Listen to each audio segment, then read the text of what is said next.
Well, one of the survivors of Tuesday's crash spent today reflecting on the true meaning of Thanksgiving. Landa Jeffrey had just turned down Kaimalie Street when she was struck head-on by Brandon Harris. Tonight, Jeffrey shares her story exclusively with KITV4's Andrew Pereira. Just moments before her Porsche SUV was left a heap of shattered steel, 41-year-old Landa Jeffrey was on a turkey run from Kailua.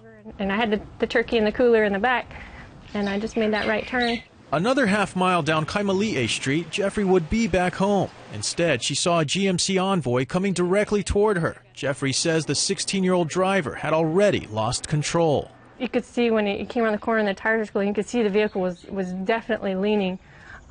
So that's why I thought it was going right into those parked cars. I don't know how fast it's going, but I don't believe I've ever seen a vehicle go that fast down there.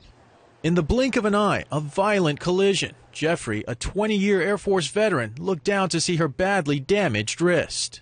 I was very deformed, and I said, okay, well, that's broken.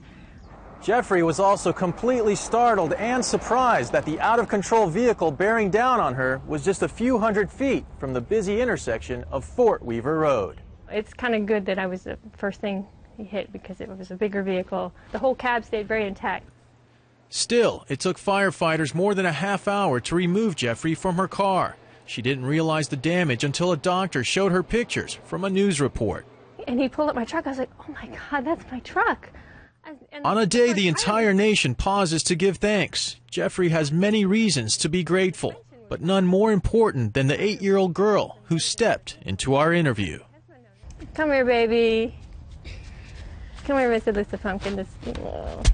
I'm so thankful for my family and to have my family here and safe. Although Jeffrey is thankful for daughter Alyssa and husband Michael, she knows other families are hurting. The 16-year-old driver of the GMC Envoy, Brandon Harris, is still in the hospital. Police say alcohol played a role in the crash. I don't want to pass judgment. I don't know why he did what he did. I don't know the circumstances on that. And of course, the family of 14-year-old Kavehi Atkins Kupuka'a is in mourning.